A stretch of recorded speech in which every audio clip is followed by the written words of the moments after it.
Waalaikumsalam warahmatullahi wabarakatuh. Dan selamat pagi menjelang siang kepada kita semua.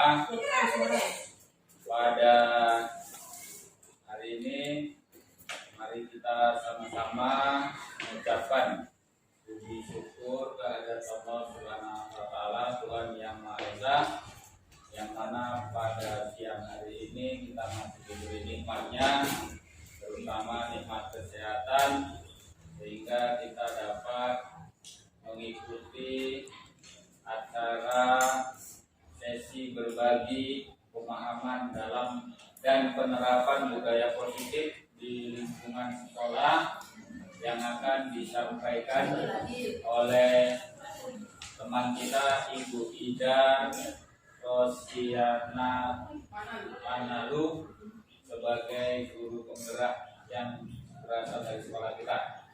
Selanjutnya mari yang berakhidah dengan saya, mari kita sama-sama mengucapkan selawat dari salam atas junjungan kita Muhammad sallallahu alaihi wasallam. Allahumma shalli wa sallim wa barik alaihi. Mudah-mudahan kita telah mendapat semuanya. Bapak Ibu Dewan Guru, seharusnya acara ini dibuka oleh Ibu Kepala Sekolah. Malam mereka sudah bersedia untuk hadir, namun pada hari ini ada halangan sehingga tidak bisa hadir bersama kita pada hari ini. Ini diwakilkan kepada saya untuk memberikan sepatah kata kepada kita semua, yang mana nanti apa-apa yang disampaikan oleh rekan kita Ibu Ida pada acara sesi berbagi pemahaman dan penerapan budaya positif di lingkungan sekolah, semoga kita semua dapat ilmu dari yang disampaikannya.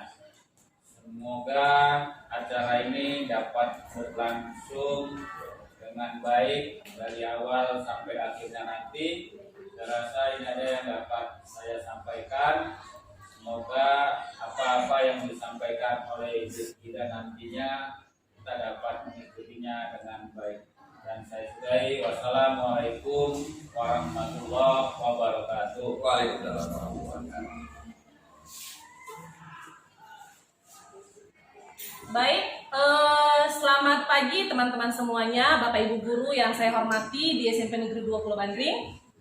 Terima kasih buat kesempatan dan keringanan hatinya untuk meluangkan waktu, memberikan saya waktu dan tempat berbagi pengalaman, berbagi praktik baik tentang pemahaman saya mengenai budaya positif di lingkungan sekolah.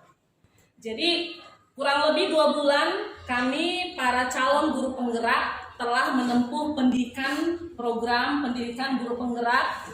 Jadi ini nanti berlangsung selama 9 bulan. Jadi kami sudah belajar kurang lebih selama 2 bulan. Yang kami sudah pelajari masih 1 modul Bapak Ibu. Itu terdiri dari materinya ini. Ada 4 materi dalam modul 1 yang telah kami pelajari selama kurang lebih 2 bulan ini. Yang pertama, ini saya akan menjelaskan secara singkat saja. Modul 1, materi 1, 2, 3. Kita akan fokus nanti, saya akan fokus nanti berbagi pemahaman saya tentang budaya positif saja. Tapi saya akan memberikan penjelasan singkat mengenai materi 1, 2, dan 3. Jadi materi pembelajaran yang telah kami peroleh pada program pendidikan guru penggerak, yang pertama itu mengenai filosofi Ki Hajar Dewantara mengenai pendidikan di Indonesia. Ki Hajar Dewantara kita tahu beliau adalah bapak pendidikan kita. Jadi filosofi pemikiran Ki Hajar Dewantara mengenai pendidikan adalah bahwa tujuan pendidikan itu adalah untuk menuntun segala kekuatan kodrat yang ada dalam diri anak, sehingga anak mencapai keselamatan dan kebahagiaannya baik sebagai manusia ataupun sebagai anggota masyarakat. Jadi menurut Ki Hajar Dewantara, sekolah ini ibaratkan lahan bercocok tanam. Kemudian siswa itu ibarat benih-benih yang akan bertumbuh, dan kitalah guru para pendidik ibaratkan petani. Jadi kita akan menabur benih, menyiram sehingga benih ini merawat, sehingga benih ini bisa bertumbuh sesuai dengan kodratnya. Jadi kalau selama ini kita tahu kalau anak itu ibarat kertas putih yang bisa dicoret, bisa diisi oleh orang dewasa atau orang tua sesuai dengan kehendak orang tua. Sebenarnya kalau menurut Ki Hajar Dewantara itu kurang tepat. Yang lebih tepat adalah bahwa anak itu ibarat kertas yang sudah berisi tulisan tapi masih samar-samar. Jadi kitalah sebagai orang tua atau pendidik yang bertugas menebalkan tulisan yang samar-samar itu. Yang kita tebalkan adalah tulisan-tulisan positif. Jadi kita sebagai pendidik itu menuntun anak mencapai kodratnya, kekuatan kodratnya. Jadi berbeda mengajar dengan mendidik ya Bapak Ibu. Kita sebagai pendidik bukan hanya mengajar, tapi kita juga mendidik. Mendidik itu menuntun. Kalau mengajar kita transfer ilmu yang bermanfaat kepada anak. Kalau mendidik itu kita menuntun mereka kepada kodratnya. Jadi setiap anak itu sudah punya kodrat masing-masing. Nah itu filosofi Ki Hajar Dewantara mengenai pendidikan. Kemudian ada nilai dan peran guru penggerak.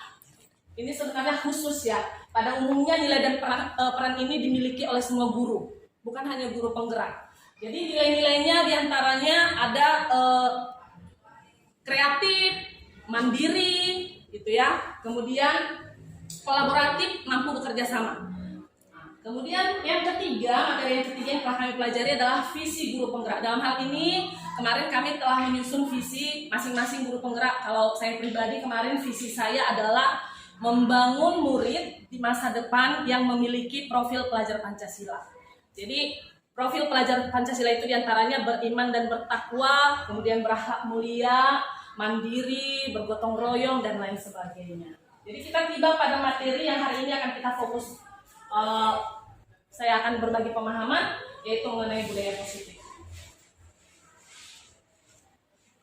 Mengapa saya melakukan aksi nyata ini? Aksi nyata meliputi penerapan kepada anak-anak. Jadi 2 minggu yang lalu saya sudah terapkan budaya positif ini kepada anak-anak. Itu juga saya sudah dokumentasikan, nanti akan saya bagikan. Kemudian saya juga melakukan aksi nyata berbagi kepada Bapak Ibu guru semua di sini. Latar belakangnya adalah ini Bapak Ibu guru. Selama kurang lebih 1 tahun kita sudah belajar secara daring akibat pandemi COVID-19. Jadi beberapa minggu ini kita telah mulai pembelajaran tatap muka yang terbatas. Saya perhatikan anak-anak didik kita, Bapak Ibu, dalam segi disiplinnya jadi sepertinya sangat kurang. Mungkin karena sudah terbiasa belajar di rumah, sudah tidak terbiasa lagi mengikuti aturan-aturan di sekolah. Kemudian juga kita sebagai pendidik, termasuk saya, melakukan pendisiplinan yang menurut saya masih kurang sesuai atau kurang tepat. Jadi hal inilah yang melatar belakangi saya melakukan aksi nyata ini, menerapkan budaya positif dan juga membagikannya kepada Bapak Ibu guru sekalian. Tujuan saya melakukan aksi nyata ini yaitu menerapkan budaya positif kepada anak-anak, membagikan pemahaman saya kepada Bapak Ibu guru adalah supaya ketika saya membagikan pemahaman saya ini, saya berharap kita bersama-sama bisa menerapkan budaya positif ini di lingkungan sekolah kita bersama-sama.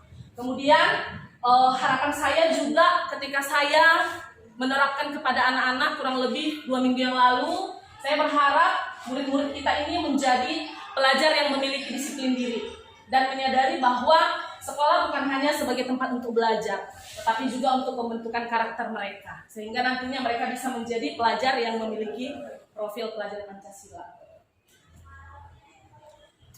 Jadi ada 6 materi pada budaya positif, ada 6 konsep inti yang akan saya bagikan kepada Bapak Ibu mengenai budaya positif.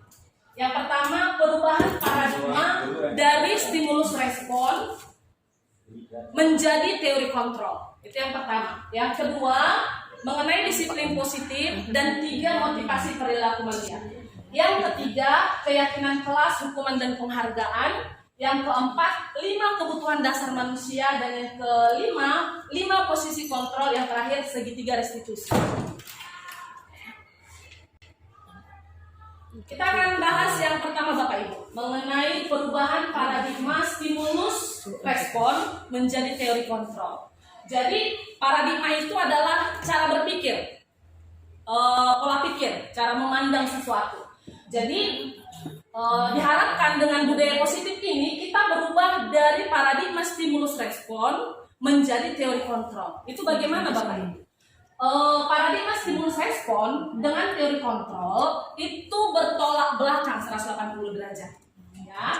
Jadi sebelum kita membahas apa perbedaan antara stimulus respon dengan teori kontrol, kita perlu mengetahui, sadar atau tidak sadar, kadang kita memiliki miskonsepsi ini tentang kontrol atau kendali ya Bapak Ibu. Yang pertama, kita sering memahami dan menganggap bahwa kita sebagai guru bisa mengontrol murid. Kemudian yang kedua, kita sering menganggap bahwa penguatan positif itu efektif dan bermanfaat. Yang ketiga, kita juga sering menganggap bahwa kritik dan membuat orang merasa bersalah itu bisa menguatkan karakter. Dan yang terakhir, kita sering menganggap bahwa kita sebagai orang dewasa itu berhak untuk memaksa.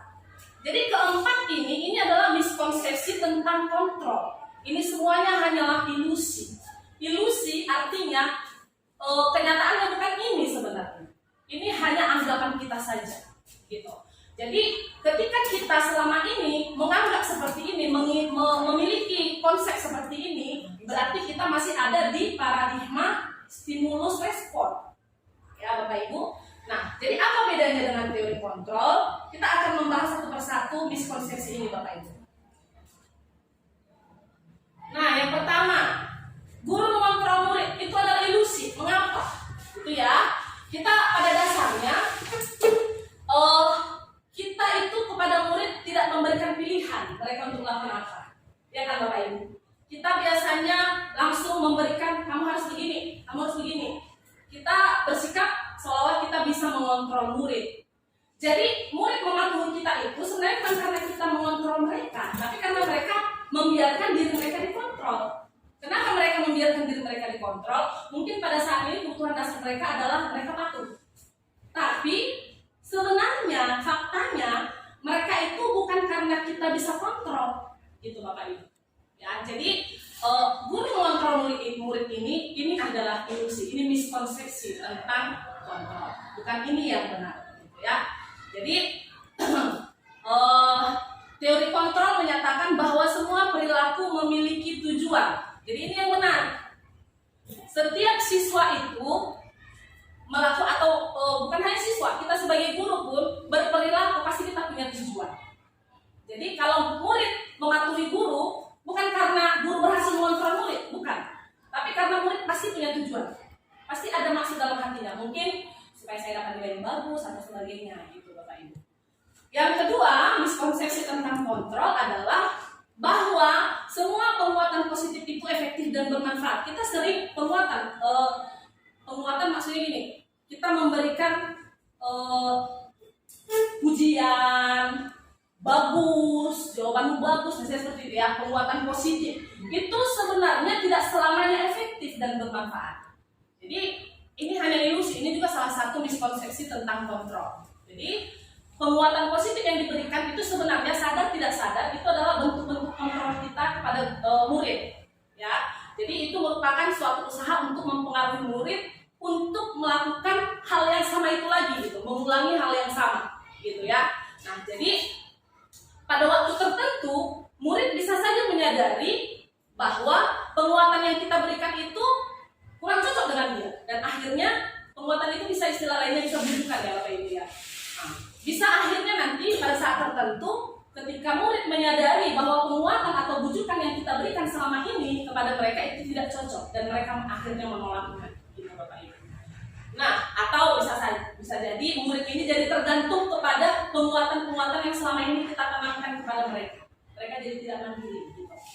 Kemudian miskonsepsi yang ketiga tentang kontrol, kritik dan membuat orang merasa bersalah itu bisa menguatkan karakter. Sadar atau tidak sadar, kita sering sebagai pendidik ini membuat murid atau mungkin juga bukan hanya murid kita, teman atau orang lain, kita sering membuat mereka menjadi orang yang merasa bersalah. Dan seperti itu ya Bapak Ibu ya. Jadi kita mengkritik, kita menganggap bahwa kritik yang kita berikan itu akan menguatkan karakter seseorang. Itu hanyalah ilusi. Jadi itu kurang tepat kalau sesuai dengan budaya positif Bapak Ibu. Jadi menggunakan kritik dan rasa bersalah untuk mengontrol murid itu nanti tujuannya akan pada identitas yang gagal. Artinya si murid ini bukan menjadi individu yang sukses nantinya, malah menjadi individu yang cenderung untuk menjadi individu yang gagal. Ketika kita sering mengkritik atau sering membuat dia merasa bersalah, gitu ya, mereka akan menganggap diri mereka buruk, mereka akan rendah diri, gitu ya. Nah, kemudian yang terakhir, miskonsepsi tentang kontrol adalah orang dewasa memiliki hak untuk memaksa. Ini berlaku bukan hanya kepada murid kita Bapak Ibu, kepada anak kita sendiri di rumah pun sering kita menganggap seperti ini. Kita sebagai orang tua berhak untuk memaksa anak kita. Jadi ini adalah miskonsepsi, artinya pemahaman yang salah, gitu ya Bapak Ibu ya. Jadi memang kita bertanggung jawab untuk mendidik, tapi mendidik di sini adalah hanya menuntun. Seperti yang tadi saya bilang, setiap anak itu, murid maupun anak kita di rumah itu sebenarnya sudah punya kodrat masing-masing. Mereka adalah kertas yang sudah berisi tulisan-tulisan samar-samar. Jadi mereka sudah punya kodrat. Kita bertugas hanya untuk menuntun mereka, membawa mereka supaya mencapai kekuatan kodrat yang positif tentunya. Gitu ya Bapak Ibu. Jadi kita sebenarnya bukan memaksa dalam hal bertanggung jawab kepada anak atau murid kita, tidak dengan memaksa. Gitu ya Bapak Ibu. Kalau nanti kita teruskan sikap seperti ini, yang terjadi adalah seperti yang ini yang ada di slide saya ini, orang dewasa akan menyadari bahwa perilaku memaksa tidak akan efektif untuk jangka waktu panjang, dan sebuah hubungan permusuhan akan terbentuk. Memang betul, saya sendiri mengalaminya Bapak Ibu. Ya, kepada anak saya sering saya harus begini. Pada saat itu dia patuh, besoknya diulangi lagi kesalahan yang sama. Apa yang kita paksa untuk dilakukan hari itu tidak akan tertanam di dirinya. Itu hanya jangka waktu singkat aja, tidak akan. Padahal tujuan kita, niat kita memang mungkin mendisiplinkan dia, tapi itu tidak akan efektif Bapak Ibu. Nah, lanjut. Bagaimana kita bisa berubah dari paradigma stimulus respon tadi menjadi ke teori kontrol? Ya, kalau kita ingin melakukan perubahan perlahan dan kemajuan sedikit demi sedikit, kita perlu mengubah sikap kita terlebih dahulu atau perilaku kita. Tetapi jika kita ingin memperbaiki cara-cara utama kita, maka kita perlu mengubah cara pandang kita. Jadi kita ubah cara pandang kita dari cara pandang stimulus respon menjadi teori kontrol. Apa perbedaan stimulus respon dengan teori kontrol ini Bapak Ibu? Jadi bertolak belakang ya Bapak Ibu, seperti yang saya bilang tadi, 180 derajat bertolak belakang. Kalau pada stimulus respon, pandangan ini menyatakan bahwa realitas atau kebutuhan setiap orang itu sama. Tetapi pada teori kontrol, itu kebutuhan setiap orang itu berbeda. Kalau pada stimulus respon, semua orang melihat hal yang sama. Kalau kita memiliki paradigma stimulus respon, kita melihat melihat hal yang sama. Kita menganggap orang lain juga melihat hal yang sama seperti yang kita lihat. Tetapi pada teori kontrol, setiap orang memiliki gambaran yang berbeda. Ya, sama seperti saya pernah melihat video ya, angka 6. Saya di sini duduk, salah satu di sini duduk, satunya lagi duduk sana. Ada kertas bertuliskan angka 6 kalau dilihat dari sini. Tapi kalau dilihat dari sana itu menjadi angka 9 gitu ya. Jadi berbeda pandangan yang dilihat oleh semua orang. Itu adalah teori kontrol. Inilah yang tepat menurut budaya positif. Ya Bapak Ibu. Kemudian menurut stimulus respon, pada paradigma stimulus respon, kita mencoba mengubah orang agar berpandangan sama dengan kita. Sementara pada teori kontrol, kita berusaha memahami pandangan orang lain. Jadi ini yang diharapkan yang kita miliki Bapak Ibu, bukan yang ini. Kemudian perilaku buruk dilihat sebagai suatu kesalahan itu pada paradigma stimulus respon. Tetapi kalau pada paradigma teori kontrol, perilaku baik itu buruk ataupun baik pasti ada alasan, pasti ada tujuan. Nah, ini dia. Jadi nggak langsung kita menganggap itu suatu kesalahan. Nanti akan ada selanjutnya selain tentang ini ya Bapak Ibu ya. Kemudian menurut stimulus respon, orang lain bisa mengontrol kita. Itu kalau paradigma stimulus respon. Tapi teori kontrol menyatakan bahwa tidak ada orang lain yang bisa mengontrol diri kita. Ya, kalau Bapak Ibu sepakat, kalau saya setelah saya baca ini saya langsung sepakat. Memang benar, tidak ada orang lain yang bisa mengontrol kita. Mau siapapun itu, mau atasan kita, mau bapak mama kita, tidak ada orang lain yang bisa mengontrol kita. Kemudian kita juga tidak bisa mengontrol orang lain Bapak Ibu. Kalau di stimulus respon, ini pandangan yang menyatakan bahwa kita bisa mengontrol orang lain. Tetapi yang benar menurut teori kontrol, kita tidak bisa mengontrol orang lain. Kemudian yang berikutnya, pemaksaan ada pada saat bujukan gagal. Kalau kita membujuk tidak bisa, maka kita akan memaksa. Itu pada paradigma stimulus respon. Kalau pada teori kontrol, ya, kolaborasi artinya kerjasama ya Bapak Ibu, dan konsensus menciptakan pilihan-pilihan baru. Jadi antara kita murid dengan guru, kemudian kita orang tua dengan anak kita, yang benar menurut teori kontrol ada kolaborasi untuk menciptakan pilihan-pilihan baru. Gitu. Kemudian yang terakhir, perbedaan antara stimulus respon dengan teori kontrol adalah kalau pada stimulus respon ini model berpikirnya menang kalah. Artinya ada salah satu yang diuntungkan, pihak yang lain dirugikan, gitu ya. Kadang kita tidak menyadari sebagai seorang guru kita merugikan murid kita, baik dari segi merugikannya dalam hal perasaan dia tersakiti, kan gitu ya. Kita merasa puas ketika sudah marah-marah, kita merasa puas begitu ya. Murid kita merasa tersakiti. Ini adalah model berpikir menang kalah. Kemudian kalau yang tepat sesuai dengan budaya positif menurut teori kontrol adalah model berpikir menang-menang. Bagaimana supaya kedua belah pihak diuntungkan, gitu Bapak Ibu. Nah, kita lanjut ke budaya positif yang berikutnya, yaitu mengenai disiplin dan motivasi perilaku. Sebelum saya membagikan pemahaman saya mengenai disiplin dan 3 motivasi perilaku manusia, saya berharap Bapak Ibu bisa memberikan jawaban akan pertanyaan ini. Menurut Bapak Ibu guru, bagaimana cara membuat murid untuk disiplin? Siapa yang bisa mendisiplinkan murid? Apakah maaf ya Bapak Ibu.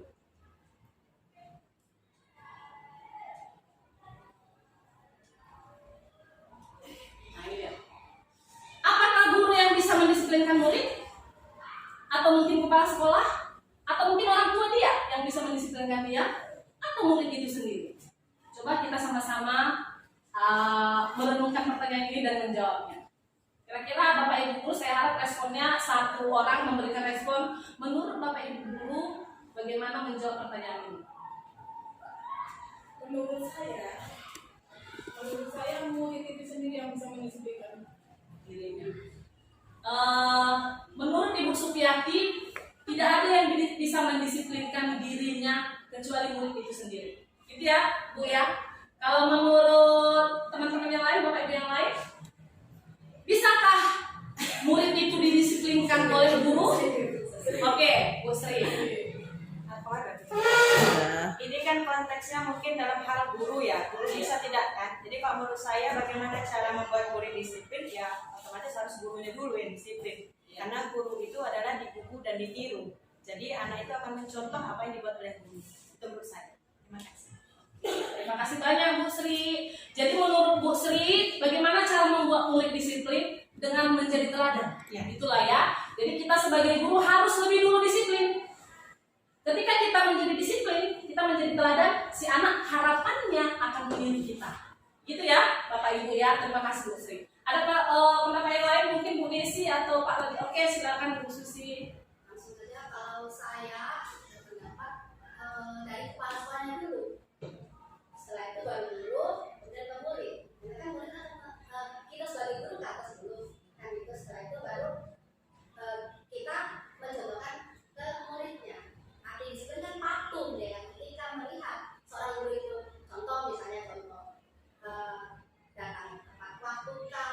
dari kelas guru itu seperti apa, kan anak akan meniru. Oh ini banyak anaknya disiplin, ini banyak anaknya patuh seperti itu. Kalau saya dari atas dulu. Oke, baik. Terima kasih banyak Bu Susi. Jadi kalau menurut Ibu Susi, dari pimpinan tertinggi dulu ya. Pimpinan tertinggi dulu memberikan contoh disiplin. Kemudian kita sebagai guru meniru, lalu kita juga ditiru oleh anak didik kita. Terima kasih, bagus sekali ya pendapatnya Bapak Ibu. Tapi apakah pendapat Bapak Ibu itu semuanya tepat? Kita akan lihat berikutnya. Ada pendapat lain dari Bapak Rodi atau Pak Ilham mungkin? Oh, sebenarnya mungkin ya. Oh, dengan Bu Desi, silakan Bu Desi. Saya hanya menyempurnakan jawaban kawan-kawan sebelumnya. Dari pimpinan sampai dengan rekan-rekan guru-gurunya itu juga tak terlepas dari dukungan orang tua. Karena kan kalau misalnya orang tua yang tidak mengajarkan itu juga itu sendiri pun berat juga. Iya. Tentunya motivasi daripada murid itu juga perlu. Meskinya mendukung dia atau mengarahkan dia untuk berbuat disiplin, tapi kalau ada motivasi yang tidak ada, tidak terlalu. Ya, betul, luar biasa. Penyempurnaannya Bu Desi. Terima kasih ya Bu Desi. Oke, baik. Terima kasih buat Bapak Ibu yang telah memberikan responnya. Kita akan melihat lebih dalam mengenai disiplin ini Bapak Ibu dan 3 motivasi perilaku manusia. Bukan apa? Atau agak bergerak sedikit lah. Oh, agak gerak-gerak. Oke, baik. Jangan apa ya, kita ya Bapak Ibu ya. Ada ya supaya saya lupa kan. Jatuhan di awal tadi ya dulu. Tadi sudah gini, Oh iya. Oke Bapak Ibu, baik. Saya ya, biar semangat ya Bu. Ini emang jam-jam udah malam. Boleh begini Bapak Ibu? Boleh. Jadi, ya gini Bapak Ibu. Ya gini. Ketika nanti saya bilang transformasi pendidikan, nanti Bapak Ibu kita bisa, gitu ya Bapak Ibu ya. Oke. Kemudian yang kedua ya, ini ada dua Bapak Ibu. Yang kedua nanti kalau saya bilang guru penggerak, nanti Bapak Ibu jawabnya bergerak. Belum bergerak, tergerak dulu ya. Tergerak, bergerak, menggerakkan. Gitu ya Bapak Ibu ya. Ayo kita mulai ya-nya. Ada contekannya.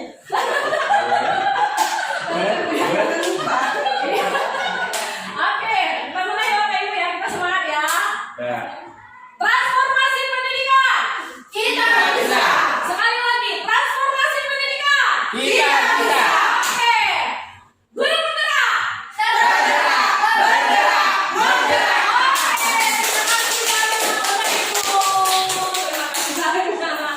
Gimana Ibu Supiati udah mulai sedikit Bu.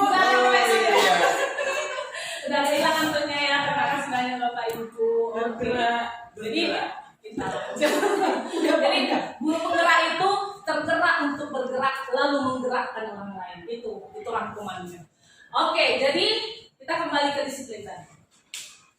Kalau kita mendengar kata disiplin, seperti kata Bu Susi tadi, kita biasa akan membawanya ke kepatuhan. Benar nggak, Bapak Ibu? Ya, disiplin identik dengan kepatuhan. Dan ketika tidak disiplin, itu biasa ada apa yang mengikuti? Hukuman. Iya kan? Ya nggak? Benar ya? Nah, inilah yang mau kita luruskan Bapak Ibu. Pada budaya positif ini yang mau kita luruskan. Jadi, ketika seseorang dalam hal ini murid kita, ya kan, mendapatkan kepatuhan karena kita disiplinkan, itu biasanya rasa-rasa ketidaknyamanan. Ya, kalau yang mendisiplinkan itu adalah guru atau orang tua sehingga murid ini patuh, biasanya yang ada adalah ketidaknyamanan. Itu yang pertama harus kita ketahui. Yang sering selama ini kita lakukan. Kenapa bisa muncul ketidaknyamanan itu? Seperti yang saya tadi bilang, karena biasanya disiplin ini selalu diikuti belakangnya dengan hukuman. Kamu nggak disiplin, kamu begini, kita akan berikan hukuman. Itulah selama ini yang terjadi. Jadi kita akan luruskan dengan memahami tentang budaya positif ini Bapak Ibu. Jadi ada salah satu hal yang disampaikan oleh Bapak Pendidikan kita, yaitu Bapak Ki Hajar Dewantara, bahwa untuk mencapai kemerdekaan, dalam hal ini kemerdekaan pendidikan ya, maka kita harus bisa menciptakan murid yang merdeka. Jadi ada ya sering kita dengar istilah belakangan ini, merdeka belajar, itu ya kan Bapak Ibu?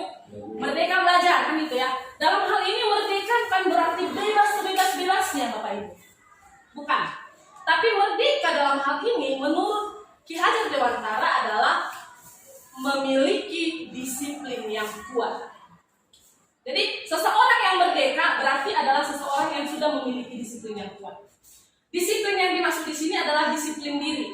Disiplin diri, disiplin yang datang dari dalam diri, motivasi internal. Seperti yang tadi Bu Desi bilang, seseorang itu walaupun ada yang ditiru, baik guru, baik orang tua, memberikan contoh seperti kata Bu Sri tadi, Bu Susi tadi, sudah memberikan contoh, sudah jadi teladan, ya kan? Tetapi kalau dari dalam diri si anak tidak ada motivasi untuk disiplin, tidak ada kemauan untuk disiplin, maka tidak akan berhasil. Maka si anak ini tidak akan menjadi manusia yang disiplin. Percayalah Bapak Ibu. Jadi disiplin positif yang benar sesuai dengan budaya positif adalah disiplin yang motivasinya datang dari dalam diri si anak. Jadi bagaimana caranya? Kan gitu ya. Berikutnya bagaimana caranya supaya nanti si anak ini memiliki kemauan itu untuk disiplin? Kan gitu. Nah, jika kita tidak memiliki motivasi internal, maka kita memerlukan pihak lain untuk mendisiplinkan kita, motivasi eksternal. Sebenarnya bukan mendisiplinkan, ya, tapi menuntun, membimbing. Jadi ketika seorang murid tidak memiliki motivasi internal untuk menjadi manusia yang disiplin, kita sebagai pendidik, sebagai guru maupun sebagai orang tua, disinilah peran kita untuk menuntun mereka, membimbing mereka supaya akhirnya nanti muncul motivasi dari dalam diri mereka untuk menjadi orang yang disiplin. Mungkin salah satu caranya bagaimana? Seperti yang tadi, kita memberikan contoh dulu. Kemudian kita tanamkan nilai-nilai kebajikan dalam diri mereka. Apa rupanya pentingnya disiplin? Apa rupanya baiknya disiplin itu? Sehingga akhirnya nanti ketika si anak sudah memahami disiplin itu ternyata bukan hal yang tidak nyaman ya. Disiplin itu ternyata nggak harus dihukum. Kalau aku belum bisa disiplin, aku nggak kena hukum kok sama ibu ini. Ternyata nggak itu ya. Ketika ketidaknyamanan itu sudah hilang, ketika si anak tidak lagi takut dihukum, dan dia melihat bahwa guru-gurunya juga memang orang-orang yang disiplin, dan nilai-nilai kebaikan yang sudah kita tanamkan dalam diri mereka sudah tertanam dengan baik, maka motivasi internal, keinginan yang kuat dari dalam diri mereka untuk menjadi manusia disiplin, percayalah Bapak Ibu, pasti akan muncul. Jadi inilah yang dimaksud dengan disiplin positif. Disiplin yang muncul dari dalam diri. Jadi kita harapkan anak-anak kita nantinya akan memiliki disiplin diri. Kalau disiplin diri ini sudah ada dalam diri anak kita, kita nggak perlu lagi Bapak Ibu bersusah payah, membentak, memarahi, nggak perlu lagi Bapak Ibu. Gitu ya. Jadi memang nggak mudah. Ini bukan sesuatu hal yang mudah Bapak Ibu. Tapi kita pelan-pelan. Ketika kita menerapkan budaya positif ini di sekolah kita ini, pelan-pelan kita harapkan akan tercipta suasana yang nyaman di sekolah kita ini. Baik nyaman bagi kita sebagai pendidik maupun bagi anak-anak didik. Oke, lanjut Bapak Ibu dulu. Nah, mari kita tanya ke diri kita sendiri. Selama ini kita berperilaku bagaimana Bapak Ibu? Apakah kita melakukan sesuatu itu karena kita ada maksud tertentu? Misalnya, atau ada dorongan orang lain? Udahlah, kau dulu lah. Nah, atau jangan kau nanti kau yang disorot loh kau ini sama pimpinan. Kau beberapa kali terlambat datang, nggak melaksanakan piket. Kalau lagi disorot ini, apakah karena dorongan orang lain kita melakukan sesuatu? Atau apakah kita ingin menghindari sesuatu rasa sakit? Atau kita mau menghindari sesuatu rasa yang tidak nyaman? Bagaimana Bapak Ibu? Coba dijawab lagi, ayo kita diskusi lagi. Bagaimana menurut Bapak Ibu? Pernahkah Bapak Ibu melakukan sesuatu untuk mendapatkan senyuman dari orang lain? Atau untuk mendapatkan hadiah atau pujian, atau untuk mendapatkan uang atau penghargaan dan lain sebagainya. Bagaimana kira-kira? Alasan kita pribadi ya, boleh ya masing-masing memberikan. Selama ini kita berperilaku, apa alasannya? Kita melakukan sesuatu itu untuk apa?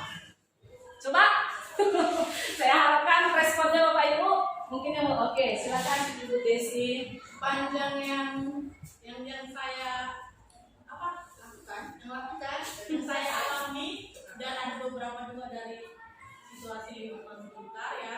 Disiplin yang saya kerjakan itu kebanyakan persentasenya itu gara-gara aturan. Karena aturan saya kerjakan seperti ini, aturan melanggar ditegur awal ditegur atasan pimpinan segala macam. Itu dalam hal kinerja. Tapi kalau dalam hal melaksanakan tugas kadang-kadang ya itu kan disiplin dari positifnya, karena kita tarik apa sebagai tanggung jawab untuk melakukan pekerjaan. Itu dari pengalaman saya di Terima kasih Ibu Desi, itu pengalaman dan apa yang dirasakan sendiri ya, nyata ya Bu Desi ya. Coba Pak Roji, bagaimana Pak Roji? Kalau pengalaman saya sendiri, saya disiplin juga gara-gara orang lain untuk dapat orang lain. Contoh dari kecil kita sudah biasa aku cipiran ditanya ke mama merepet, tanya aku lagi sebelum mama merepet. Jadi kan karena ada anggapan dari orang lain, makanya kita disiplin. Bagaimana? Apa sama Pak ada yang berbeda? Sama juga ya. Biar nggak direpet ya. Dan kalau kita masih kecil, waktu sekarang ini dan repetin masih lah ya. Gitu ya. Ada lagi Bapak Ibu? Mungkin sebelum kita lanjut. Oke, kita lanjut ya. Jadi ada 3 motivasi perilaku sebenarnya. Bapak Ibu. Yang pertama, untuk menghindari ketidaknyamanan. Kita melakukan ini supaya jangan jadi bahan koordinasi dengan orang lain. Kita melakukan ini biar jangan dimarahi seperti tadi kata Pak Roji. Kita melakukan ini pokoknya supaya kita nggak merasakan yang nggak nyaman lagi, menghindari ketidaknyamanan. Kemudian yang kedua, untuk mendapatkan imbalan atau penghargaan atau apresiasi dari orang lain, ya kan? Wah, ya cepat tidak datang. Nanti kita lupa sudah, kita dipuji. Nanti mana tahu ada kayak Pak Ibrahim dulu.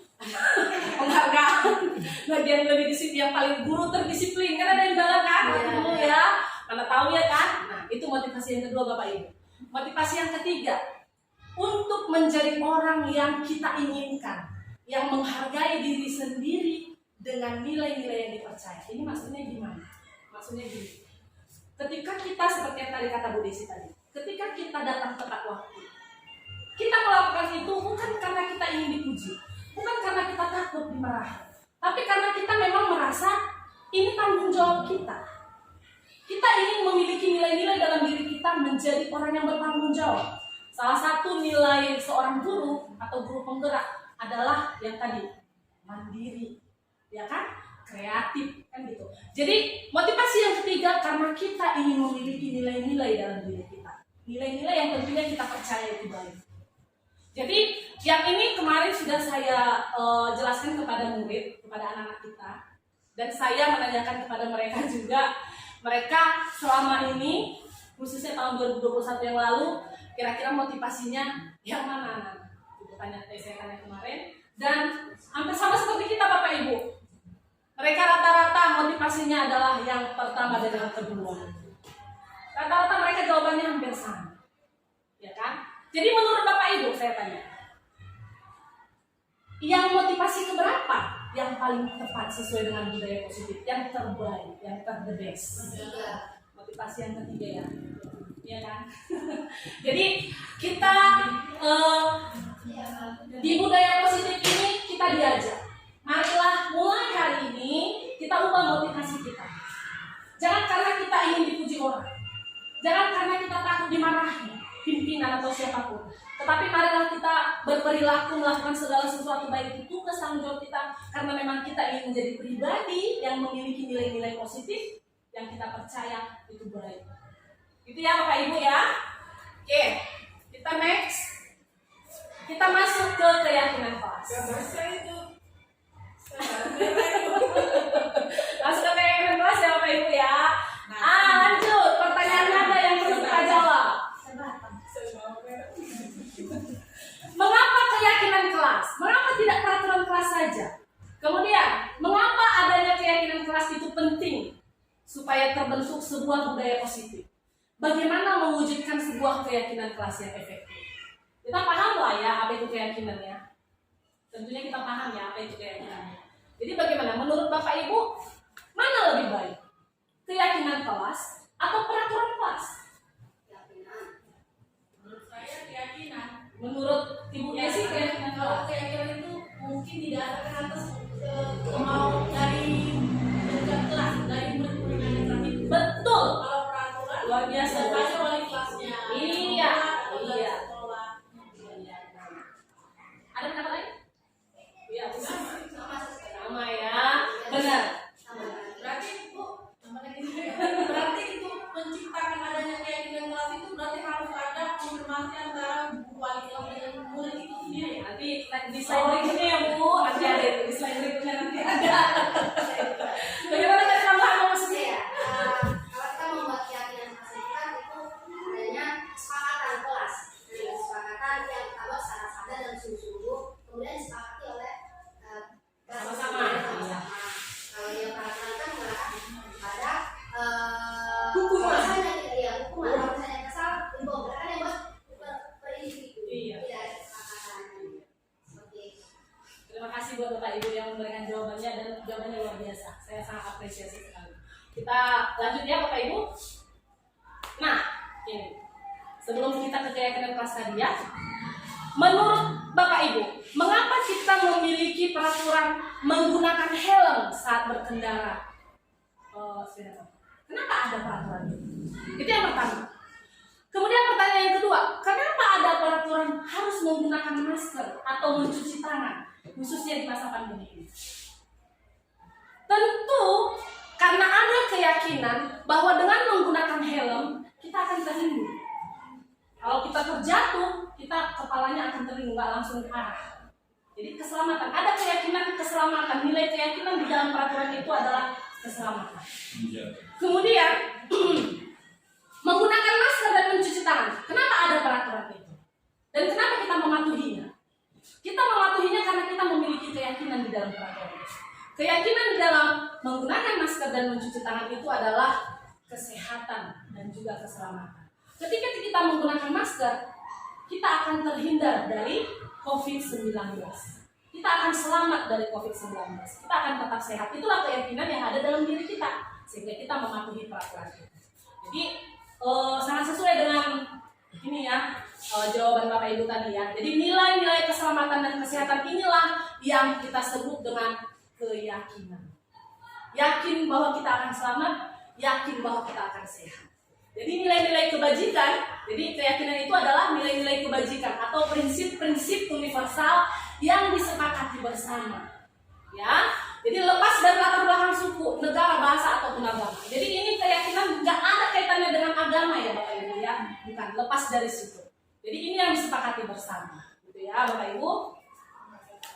Kita lanjut. Menurut Gosen, nah ini yang tadi sesuai dengan yang disampaikan Ibu Desi. Suatu keyakinan akan lebih memotivasi seseorang dari dalam, ya kan? Memotivasi secara intrinsik. Seseorang akan lebih tergerak dan bersemangat untuk menjalankan keyakinannya daripada hanya sekedar mengikuti serangkaian peraturan. Jadi murid-murid kita pun seperti itu Bapak Ibu. Ketika kita membuat peraturan, ketimbang kita mengajak mereka membentuk keyakinan kelas, kita percaya bahwa mereka akan lebih tergerak untuk menjalankan keyakinan yang telah disepakati bersama daripada hanya sekedar mengikuti peraturan-peraturan yang kita buat. Itu ya perbedaan peraturan. Jadi makanya tadi pertanyaan teman kita sudah terjawab. Kenapa harus keyakinan? Kenapa bukan peraturan saja? Nah, gitu.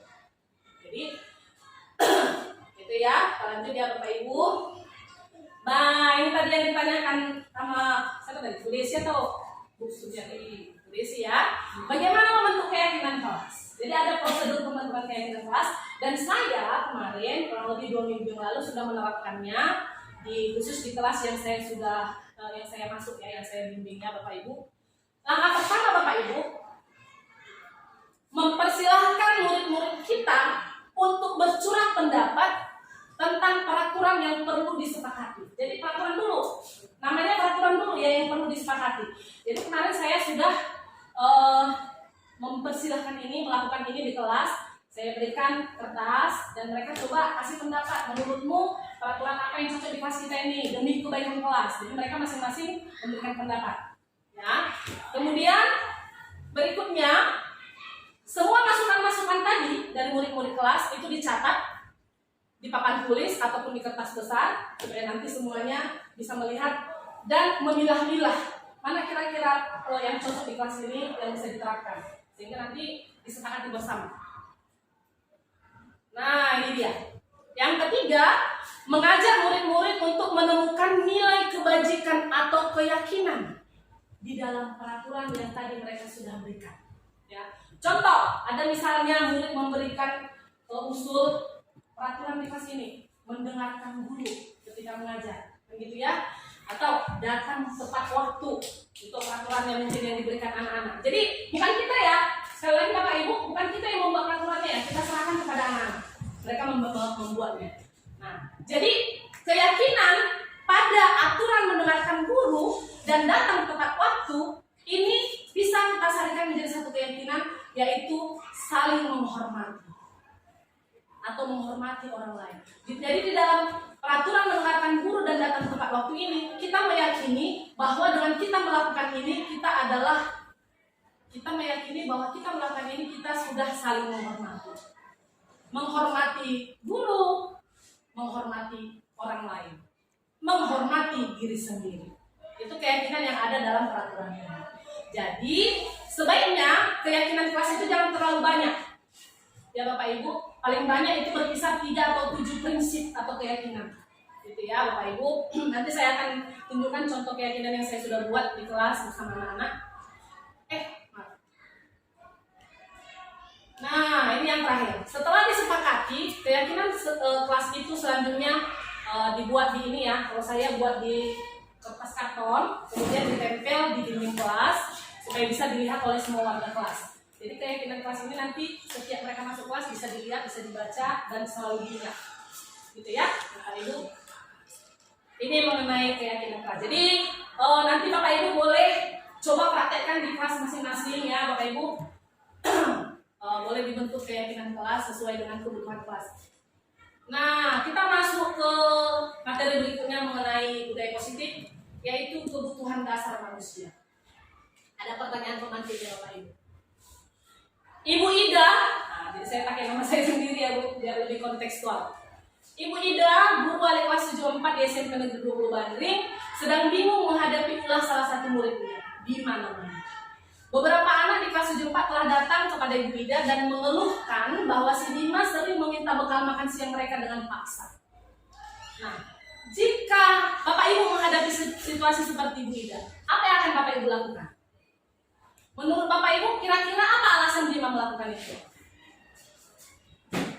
Dalam konteks penegakan disiplin positif, Ibu Ida sebaiknya mencari tahu alasan Bima melakukan itu agar mengetahui kebutuhan mana yang sedang berusaha dipenuhi oleh Bima. Nah, coba kita jawab bersama Bapak Ibu.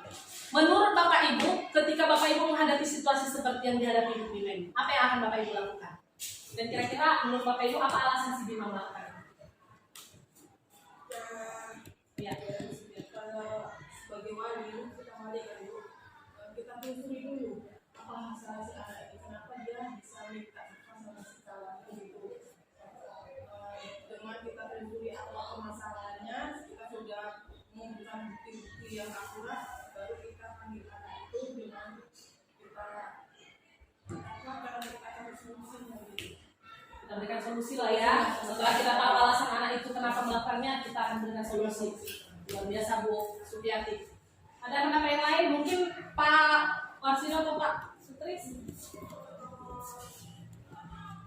Kalau menghadapi murid yang seperti itu, Pak Marsino gimana menghadapinya? Kalau ada murid yang melakukan kenakalan seperti itu? Menurut saya, apabila dijumpai mendapatkan seorang murid yang nakal, maka tidak perlu kita terus marah-marah. Kita perlu juga memahami penyebab apa dia yang menjadikan dia nakal. Mungkin pengaruh di keluarga. Contohnya kalau kita yang selama ini kita cari solusinya itu biasanya anak itu ada yang antara kedua orang tuanya broken home atau dia tinggal sama kakek dan nenek sehingga kurang perhatian terhadap dirinya, akhirnya dia menjadi di sekolah pun menjadi anak yang kurang perhatian, akhirnya melakukan tindakan yang menyalahi peraturan ataupun kurang disiplin atau dikategorikan jahat di sekolah. Cara saya menurut saya itu aja. Oke. Terima kasih banyak Pak Warsino. Luar biasa jawabannya Pak Warsino ya. Jadi mencari tahu alasannya hampir mirip dengan jawaban Bu Sujiati tadi ya. Mencari tahu alasan si Dimas kenapa melakukan itu. Mungkin saja dia di rumah kurang perhatian, berasal dari keluarga yang broken home, sehingga dia di sekolah cari-cari perhatian teman, gitu ya. Oke, jadi kalau dalam konteks penegakan disiplin, hal yang dilakukan oleh Bu Sujiati dengan Pak Warsino tadi itu adalah hal yang tepat. Jadi sebenarnya sadar tidak sadar ternyata kita selama ini sudah menerapkan itu ya, Bapak Ibu ya. Oke. Jadi sebenarnya ada 5 kebutuhan dasar kita manusia. Kita semuanya, baik kita sebagai guru maupun sebagai murid.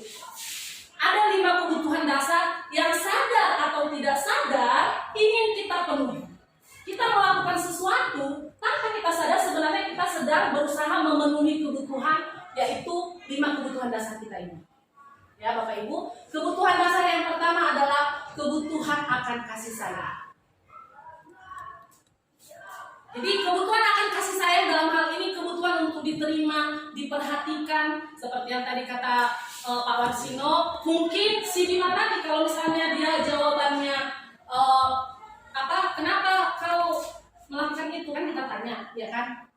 Ya Bu, aku suka aja Bu, ganggu kawan-kawan. Nanti kalau misalnya aku merampas bekal mereka kan nanti akan, Bima, kan gitu. Saya jadi perhatikan mereka Bu, kan gitu. Terus nanti kalau mereka melapor ke guru jadi manggil saya Bu, saya kan jadi perhatikan guru. Terus guru nanti manggil orang tua saya jadi mereka, saya kan jadi perhatikan orang tua saya. Jadi dalam hal ini si Bima sedang berusaha memenuhi kebutuhan yang pertama, akan kasih sayang. Kemudian kebutuhan dasar yang kedua itu kesenangan, kebutuhan untuk merasa senang.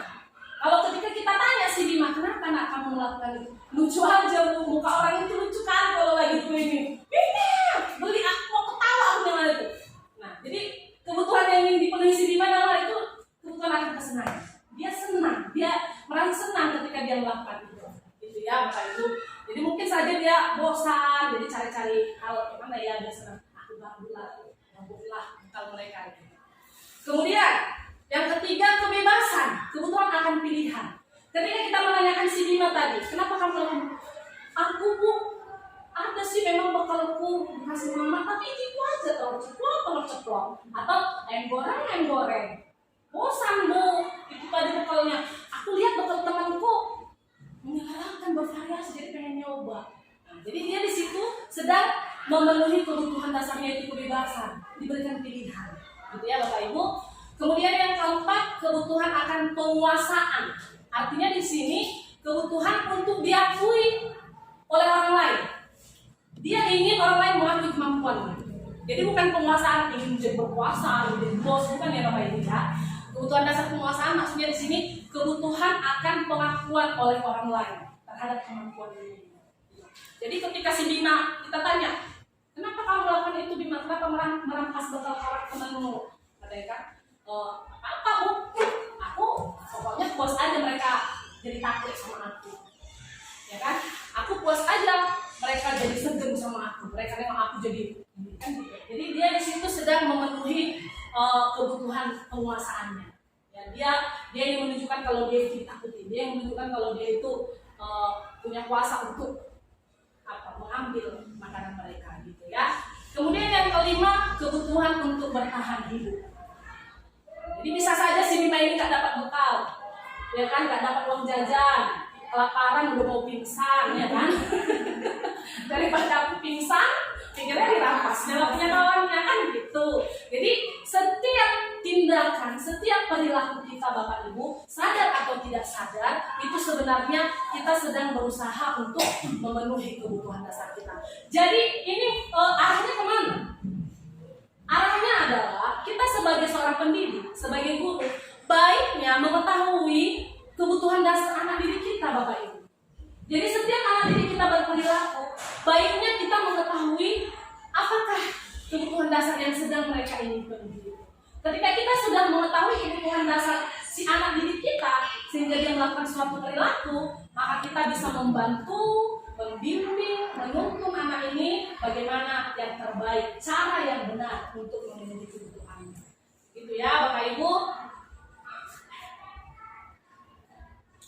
Kita masuk ke materi yang berikutnya mengenai budaya positif, yaitu 5 posisi kontrol.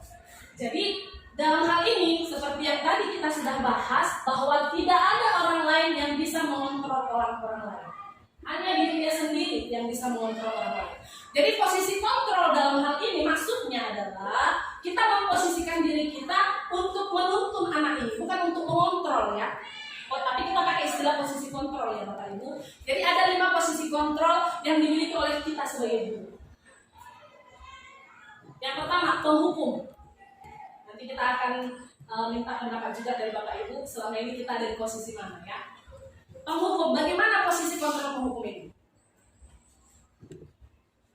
Nah, seorang guru yang ada pada posisi kontrol penghukum biasanya akan menggunakan hukuman. Bisa dia hukuman fisik, bisa dia hukuman verbal, hukuman kata-kata. Dengan memaki lah, dengan memarahi lah, itu adalah posisi kontrol sebagai penghukum. Guru yang menerapkan posisi penghukum ini biasanya akan berkata, patuhi aturan saya, kalau nggak awas. Pokoknya saya begini, kalau nggak begini. Pokoknya kau harus begini, kalau nggak awas. Bila kau nggak ada, begini. Biasanya seperti itu kalimat-kalimat seorang penghukum. Kamu selalu saja salah, pasti selalu yang terakhir selesai. Nah, guru yang seperti ini senantiasa percaya bahwa hanya ada satu cara untuk pembelajaran bisa berhasil, yaitu cara dia. Jadi seorang guru yang ada pada posisi kontrol penghukum selalu percaya bahwa cara dia yang benar, hanya cara dia yang pas. Gitu. Itu ya Bapak Ibu. Nah, coba kita sambil renung-renungkan kita berada di posisi mana? Apakah posisi ini atau posisi berikutnya ya Bapak Ibu? Posisi yang kedua, membuat orang merasa bersalah. Jadi sadar atau tidak sadar, kita sering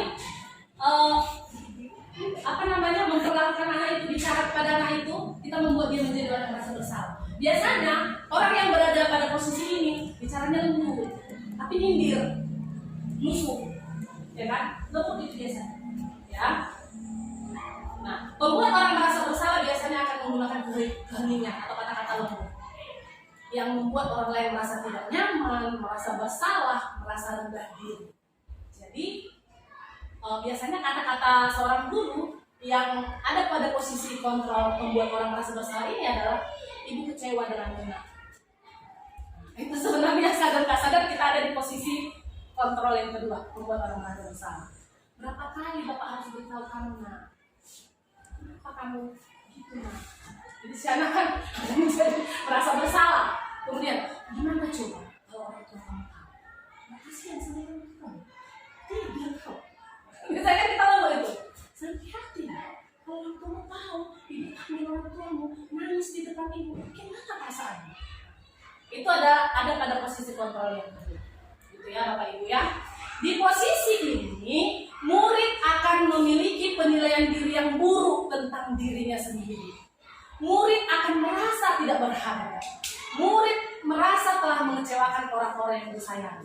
Ketika kita meneruskan cara mendidik murid dengan cara posisi kontrol yang kedua ini, kita akan menciptakan seorang murid dengan pribadi yang minder, dengan pribadi yang tidak percaya diri. Pokoknya dia akan identik menjadi orang gagal. Itu ya Bapak Ibu ya. Posisi kontrol yang ketiga,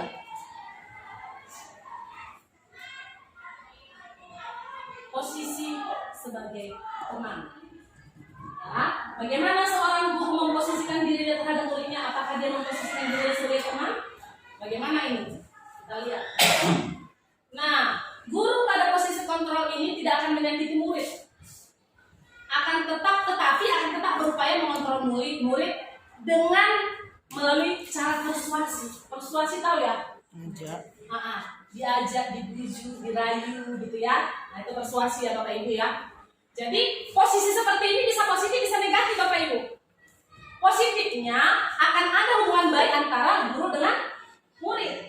Ketika kita memposisikan diri kita sebagai teman, akan terjalin hubungan baik antara kita dengan murid. Itu positifnya, ya. Tapi nanti ada negatifnya, Bapak Ibu. Biasanya guru yang menerapkan posisi kontrol ini biasanya akan berkata, ayolah bantu Bapak, ya kan, Pak Ilham, ayolah bantu demi Bapak ya nak. Nah, terus, ingat nggak Bapak kemarin itu bantu kamu? Bantu Bapak ya. Itu biasanya kalau kata-kata seperti itu berarti guru ini memposisikan dirinya sebagai teman terhadap muridnya. Ya sudahlah, kali ini nggak apa-apa, biar ibu yang bereskan, nggak apa-apa. Itu seperti yang tadi saya bilang, ada positif ada negatifnya. Negatifnya, suatu saat kalau guru ini tidak bisa membantu si murid akan merasa kecewa. Si murid tidak mau lagi berusaha. Kemudian hal yang lain yang timbul adalah mungkin si murid hanya akan bertindak seperti itu kepada guru yang dia nggak ada teman, bukan kepada semua guru. Hanya kepada guru yang dia nggak ada teman ini dia mungkin sopan, baik. Kemudian tidak untuk guru lain. Kemudian mungkin saja si murid akan tergantung kepada guru tersebut. Jadi menurut Bapak Ibu posisi ini baik atau tidak kita nilai bersama ya. Bapak Ibu ada positifnya ada negatifnya.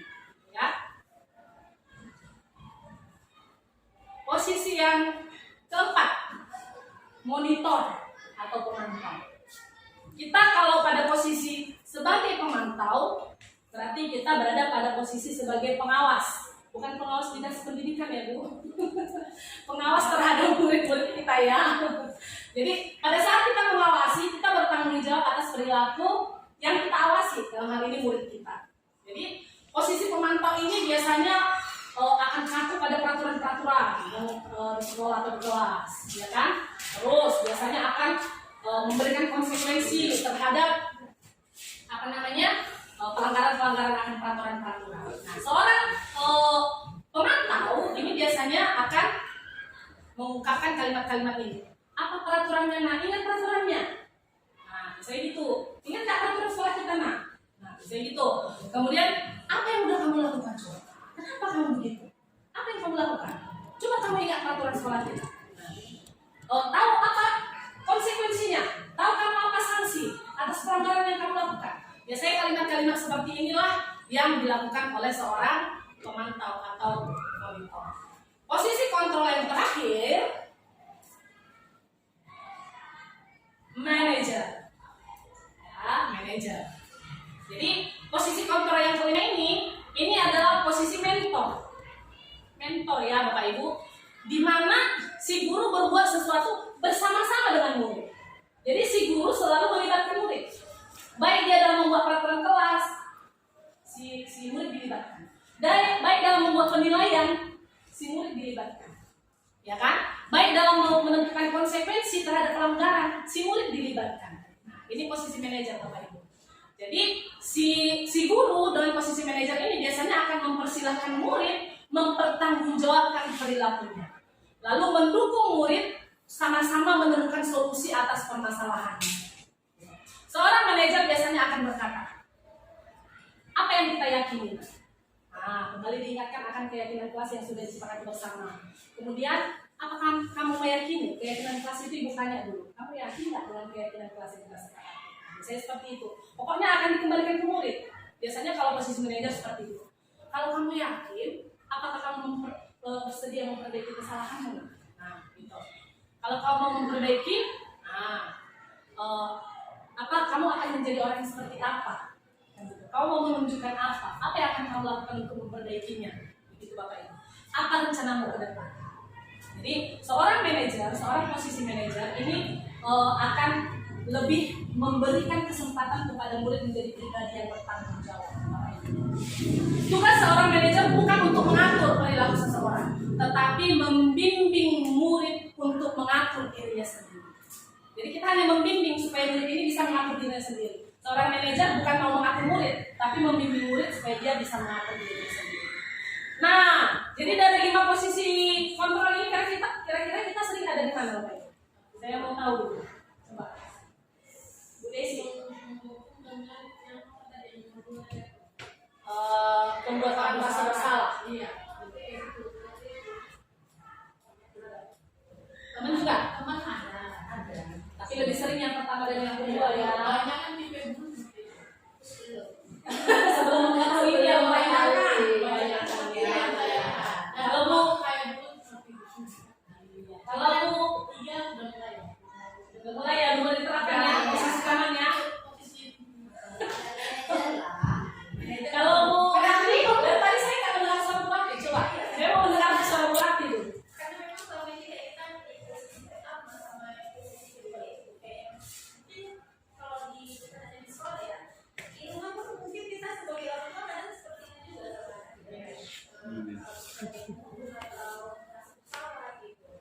jadi kalau di manajer ini mungkin nanti setelah pembahasan dari bisa berubah Budaya positif. Bisa menerapkan budaya positif. Jangan dipukuli anaknya ya Bu. Gitu ya. Jadi memang biar tidak ada istilah-istilah gilar.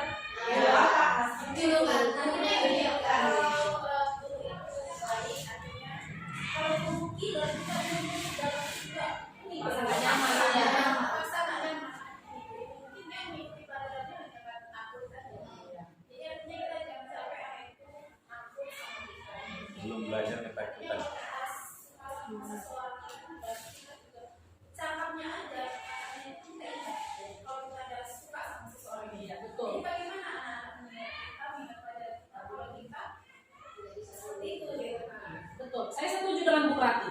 Karena saya juga prinsipnya dari dulu yang saya baca juga ya artikel-artikel, seorang murid itu akan menyenangi pelajarannya ketika dia menyenangi gurunya. Gitu ya. Senangi dulu gurunya, baru senang pelajarannya. Mau pelajaran fisika pun dia pelajaran yang paling istilahnya kayaknya terkesan menyeramkan kan gitu kan. Tapi kalau si murid sudah senang sama gurunya, sudah merasa nyaman, maka dia akan mengikuti pembelajaran dengan penuh sukacita, penuh senang. Gitu ya Bapak Ibu ya. Jadi diharapkan dengan kita mengetahui budaya positif tentang 5 posisi kontrol ini, seperti kata Bu Rati tadi, akan pelan-pelan. Kita akan pelan-pelan belajar mengambil posisi manajer. Ya Bapak Ibu. Oke. Kaya nanti. Hah? Jadi manajer kaya. Asal jadi manajer kaya ya. Iyalah kaya akan inilah, akan pahala, kaya akan. Dulu ada dukanya lagi. Oke. Ini materi yang terakhir ya, mungkin agak bosan ya, tapi ini materi yang terakhir ya Bapak Ibu ya, biar tahu akhirnya selesai juga. Sebenarnya gini Bapak Ibu, terus terang, ini adalah materi yang paling padat sepanjang kami belajar selama 2 bulan ini. Memang ini materi yang paling padat. Saya kemarin, saya pribadi ya, teman-teman saya perhatikan ternyata sama seperti saya. Saya pribadi untuk memahami ini semua berpulang-pulang, ekstra waktu, ekstra energi untuk memahami ini semua. Baca lagi ulang, baca lagi, aduh, karena banyak sekali padat. Ini karena saya rangkum ya ini. Saya rangkum yang inti-intinya saya menurut saya penting. Gitu Bapak Ibu. 3. Jadi ini materi terakhir ya Bapak Ibu, segitiga restitusi. Apa sih itu? Kan gitu ya. Nah ini dia. Restitusi itu adalah merupakan proses menciptakan kondisi bagi seorang murid untuk memperbaiki kesalahannya. Jadi restitusi merupakan salah satu cara menanamkan disiplin positif. Jadi ketika kita mau seorang anak ini memiliki disiplin diri yang motivasinya dari dalam dirinya, kita menerapkan restitusi ini Bapak Ibu. Jadi restitusi ini adalah salah satu cara, salah satu proses ketika seseorang anak melakukan pelanggaran, kita memprosesnya dengan restitusi. Ya. Nah, jadi ada istilah segitiga restitusi. Jadi segitiga restitusi ini adalah istilah yang diberikan kepada langkah-langkah melakukan restitusi. Karena ada 3 langkah-langkah, maka disebut segitiga. Jadi langkah-langkah melakukan restitusi ada 3 Bapak Ibu. Makanya namanya segitiga restitusi. Apa langkah yang pertama? Menstabilkan identitas. Ketika seorang anak melakukan pelanggaran, seperti kemarin saya mengalami cabut, si anak ini bolos sekolah, saya panggil, kan? Ini saya cerita tentang penolakan segitiga restitusi ya Bapak Ibu. Nah, saya panggil, saya tanya. Pertama kali dalam melakukan restitusi, baiknya kita menanyakan alasan si anak ini kenapa melakukannya. Nak, kamu kemarin kata temenmu bolos ya nak, berangkat dari rumah, kamu lihat kamu pakai seragam, tapi kamu nggak sampai di kelas, kamu bolos, cabut ya nak. Kenapa nak? Kan gitu. Nah, si anak pasti akan memberikan alasan beribu alasan, ya kan? Dia jawab kelas bu, begini bu Bono, kan gitu ya. Nah, dalam menstabilkan identitas, ya kan? Kita akan mengatakan seperti ini Bapak Ibu, biar nanti Bapak Ibu tahu menerapkan ini ya. Kita akan mengatakan seperti ini. Menstabilkan identitas. Dalam hal ini yang mau kita stabilkan adalah identitas si murid. Nah, jadi kita akan mengatakan begini. Oh gitu ya nak ya. Jadi karena diajak abang ya, abang kelas yang dia lu. Jadi nak, sebenarnya memang di usiamu ini, usia remaja, memang wajar. Masih mudah terpengaruh. Kan gitu kan? Masih belum stabil. Jadi wajar kamu memang mau diajak ke abang. Nah, itu satu contoh kalimat menstabilkan identitas. Tujuan menstabilkan identitas ini adalah supaya anak jangan merasa langsung koyok melakukan usaha kali. Jadi kita stabilkan dulu identitas dia. Wajar memang di usiamu ini wajar memang kamu gampang terpengaruh. Usia remaja itu usia yang stabil. Nah, itu salah satu contoh kalimat untuk menstabilkan identitas. Kemudian langkah yang kedua, memvalidasi kesalahan. Memvalidasi dalam hal ini bukan membenarkan Bapak Ibu. Ya, kita bukan mengatakan yang dia perbuat itu benar, bukan. Jadi kita memvalidasi kesalahan dia, kita bisa mengatakan dengan cara seperti ini. Jadi, nah kamu kan sudah bolos, kamu diajak abang kelas, boleh aja sih, boleh, itu hakmu. Kamu mau cabut, nggak masuk sekolah, itu hakmu, boleh aja kamu lakukan itu. Nah, itu contoh memvalidasi, membolehkan, tapi bukan berarti membenarkan. Boleh-boleh aja, itu hakmu. Itu contoh memvalidasi ya Bapak Ibu ya, memvalidasi kesalahan. Boleh-boleh aja kamu melakukannya. Nah, setelah itu jangan berhenti di situ. Kalau berhenti di situ, oh berarti boleh. Besoknya cabut lagi ya kan gitu kan. Ada langkah selanjutnya ya Bapak Ibu. Langkah selanjutnya adalah menanyakan keyakinan. Setelah kita memvalidasi kesalahan dia, boleh-boleh aja sih nak, memang itu hakmu, kamu melakukan itu. Barulah kita tanyakan keyakinan. Tapi, menurutmu baik nggak? Ini kan? Menurutmu itu baik? Pasti si anak langsung, ya enggak ya, kan gitu ya. Kamu ke si anak, baik menurutmu. Pasti dia bilang, nggak baik langsung. Nah, setelah kita menanyakan keyakinan dia, ya kan? Kita tanya keyakinan kelas yang telah disepakati kemarin. Nah, inilah langkah-langkah segitiga restitusi. Jadi diharapkan ketika nanti ke depan setelah Bapak Ibu mengetahui tentang restitusi dan segitiga restitusi ini, mari kita terapkan bersama-sama Bapak Ibu. Ya, ketika anak murid kita melakukan pelanggaran, jangan langsung serta-merta kita hukum, kau cabut, kau susah 100 kali segala macam. Kan gitu ya. Nah, jadi biasanya kalau kita menerapkan segitiga restitusi ini, tidak ada yang namanya hukuman. Tapi yang ada, tapi bukan berarti kita apa ya? Ini tujuan restitusi ini kan memperbaiki kesalahan. Jadi bukan berarti kita nasihati aja, minta maaf ibu selesai. Salah juga, bukan seperti itu Bapak Ibu. Setelah kita melakukan langkah-langkah restitusi ini, berikutnya kita bukan memberi hukuman, tapi yang kita beri adalah konsekuensi. Konsekuensi beda dengan hukuman Bapak Ibu. Kalau hukuman itu biasa menyakitkan dan merugikan, ya. Misalnya, kamu cabut kan kemarin, dia mau push up kok 100 kali. Itu hukuman. Push up 100 kali atau squat jump, itu hukuman. Gak nyambung dengan kesalahan yang dia buat. Ya kan? Tapi kalau konsekuensi Bapak Ibu, konsekuensi, dia harus mempertanggungjawabkan apa yang dia buat. Kamu kemarin cabut, nak. Jadi kamu jadi gak mengikuti matematika kah? 2 les. Kamu harus menanggung konsekuensinya ya, nak. Apa konsekuensinya Bu? Kamu kan udah ketinggalan pelajaran. Karena nggak masuk 2 les kan udah ketinggalan pelajaran. Jadi konsekuensinya kamu harus tinggal di kelas. Kawan udah pulang, kamu harus tetap di sini mencatat pelajaran yang ketinggalan dan ketemu. Kan itu kan kayak apa juga kan? Membuat dia, aduh sial deh. Tapi kan nggak tersakiti. Kawan udah pulang, aku masih di sini mencatat ketinggalan. Gurunya pun malas menunggunya. Harus, gurunya pun harus. Kalau kita sudah berniat, ini niat baik Bapak. Ketika kita berniat untuk menerapkan ini, kita juga harus dengan rela hati meluangkan waktu juga. Bukan berarti tinggal kau catat, kita pulang. Kita pulang anaknya. Iya kan? Jadi ketika kita memberikan konsekuensi itu, kita kan harus mengawasi, melihat. Jadi konsekuensi itu sangat berbeda dengan hukuman. Konsekuensi ini ada kaitannya dengan kesalahan yang dilakukan. Jadi tujuannya adalah untuk memperbaiki. Jadi kedepannya dia akan kapok.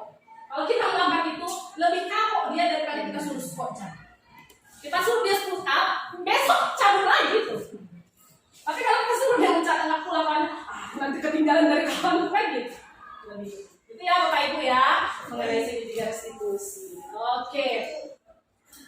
Nah, ini dokumentasi saya dalam implementasi atau penerapan budaya positif yang telah saya lakukan beberapa minggu yang lalu. Di sini saya memberikan pemahaman kepada anak-anak mengenai budaya positif. Saya jelaskan kepada mereka mengenai disiplin. Disiplin positif itu ya seperti apa, yang motivasinya datang dari dalam diri. Saya juga jelaskan kepada mereka mengenai 3 motivasi perilaku. Saya jelaskan kepada mereka tentang kebutuhan dasar, keyakinan kelas, gitu ya. Ini yang saya lakukan Bapak Ibu. Kemudian saya mengajak mereka bersama-sama membuat keyakinan kelas. Yang pertama, mereka menuliskan di kertas pendapat mereka, peraturan yang tepat di kelas ini apa. Mereka masing-masing membuat, ya kan, di kertas. Lalu kami kumpul kertasnya, kami bahas satu persatu mana peraturan yang cocok di kelas, mana kira-kira yang disepakati bersama. Setelah mendapatkan kesepakatan, kami mengambil nilai-nilai kebajikan atau keyakinan yang terkandung dalam peraturan-peraturan yang masing-masing dibuat oleh anak murid kami. Kami menemukan beberapa keyakinan, mungkin nggak bisa dibaca ya Bapak Ibu, terlalu jauh ya. Nanti bisa Bapak Ibu lihat di kelas, ini sudah ditempel di dinding Bapak Ibu.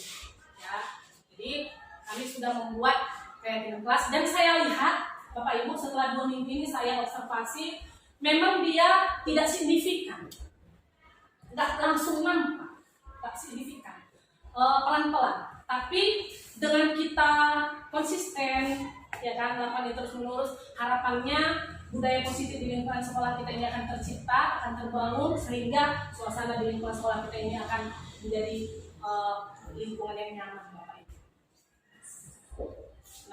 Nah ini penerapan akan segitiga restitusi. Jadi ada kemarin pelanggaran ini, yang satu ini cabut, ya kan? Yang perempuan itu menyontek pas untuk ulangan harian. Ini ya, jadi saya menerapkan kepada mereka ini segitiga restitusi dengan 3 langkah seperti yang saya terangkan tadi Bapak Ibu. Nah ini respon murid ya, kita dengarkan sama-sama ya Bapak Ibu ya. Ini ada respon murid, bagaimana respon mereka, kita dengarkan sama-sama.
budaya positif ini Bapak Ibu.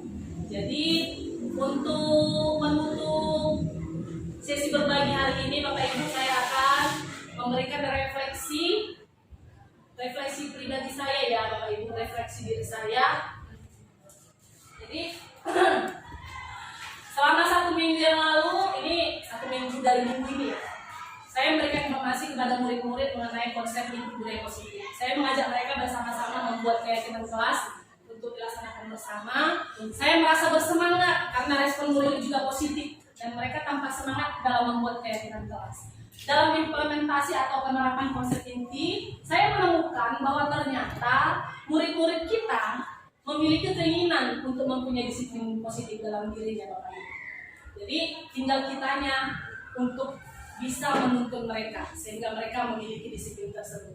Saya mendapat pembelajaran bahwa sebagai seorang pendidik sangat penting untuk saya selalu melibatkan murid dalam membuat kesepakatan bersama untuk dilaksanakan demi kebaikan murid. Jadi kedepannya saya akan selalu berusaha untuk konsisten dalam menerapkan budaya positif, terutama dalam menanamkan disiplin positif dalam diri murid saya dengan posisi kontrol yang tepat. Jadi ini refleksi diri saya dan rencana perbaikan kedepannya Bapak Ibu. Walaupun belum signifikan perubahannya, tetapi dengan konsistensi kita menerapkan budaya positif ini, saya percaya bahwa akan terwujud harapan kita.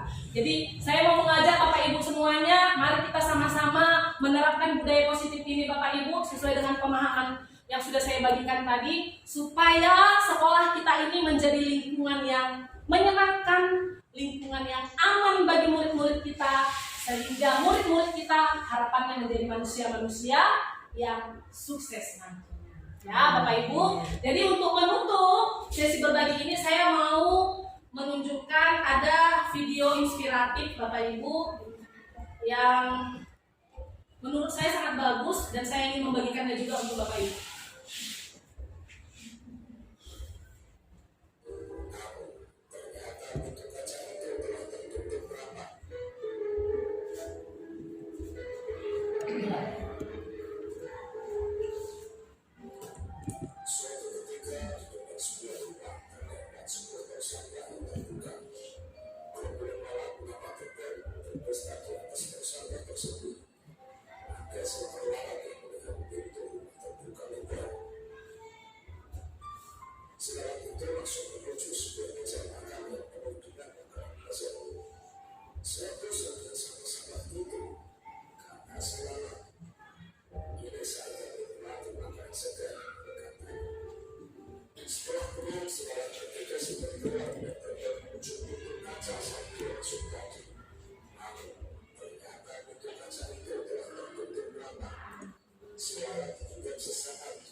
Oh ya.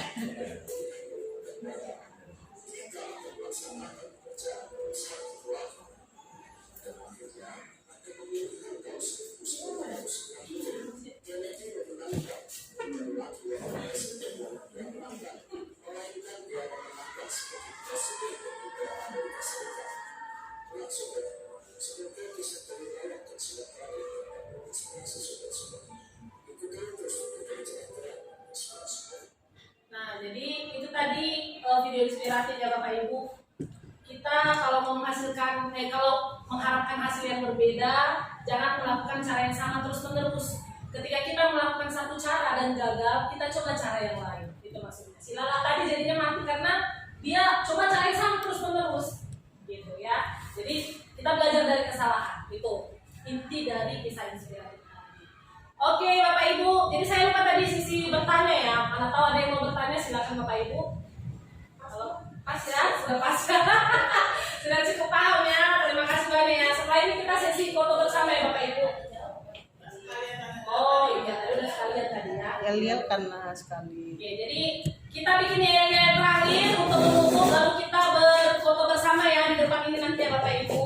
Ayo kita yel lagi untuk menutup Bapak Ibu. Kita semuanya berdiri. Kita semangat untuk menerapkan budaya positif di dalam sekolah kita. Ayo, kalau saya nanti bilang transformasi pendidikan, di Bapak Ibu menjawab kita bisa.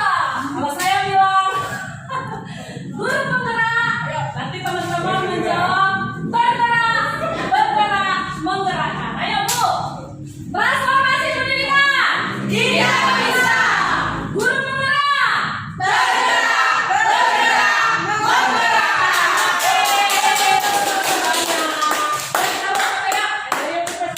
Cepat. Ini mati nggak?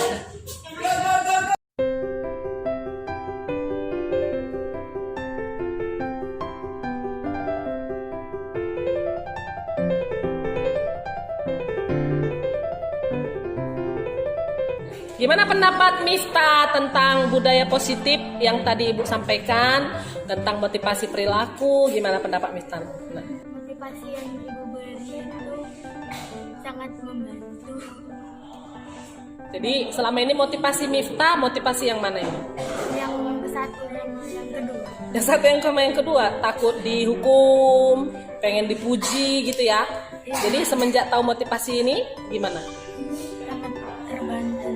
Jadi ingin memiliki motivasi yang ketiga. Ingin memiliki nilai-nilai kebajikan dalam diri ya. Jadi menurut kamu budaya positif yang Ibu sampaikan itu bagus, bisa dilaksanakan di sekolah kita ini atau gimana? Bagus. Bisa dilaksanakan di sekolah. Oke, terima kasih ya Mifta. Gimana menurutmu tentang keyakinan kelas yang sudah kita sepakati itu? Ya bagus. Apa-apa aja tadi keyakinan kelas kita coba?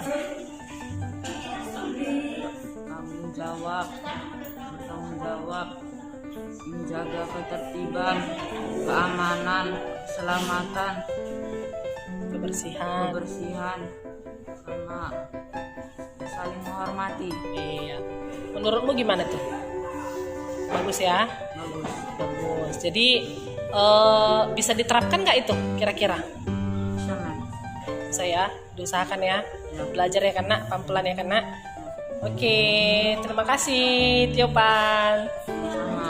Rizky. Gimana tadi perasaannya Nak ketika kamu melakukan pelanggaran terus cara penyelesaiannya diberikan ibu gurunya dengan itu namanya restitusi ya, yang Ibu buat tadi adalah langkah-langkah restitusi. Kalau penyelesaian masalah ketika kamu melakukan pelanggaran dengan cara seperti itu, kamu merasa gimana? Alhamdulillah lega. Terus? Dikasih kemudahan ya, nggak merasa dipersulit ya. Kamu merasa dipersalahkan atau merasa jadi kayak dimarahi, merasa dihukum nggak? Enggak ya. Jadi menyadari kesalahan ya. Lebih sadar ya untuk kedepannya nggak melakukan lagi ya. Lebih lega ya. Oke, makasih ya Nak ya.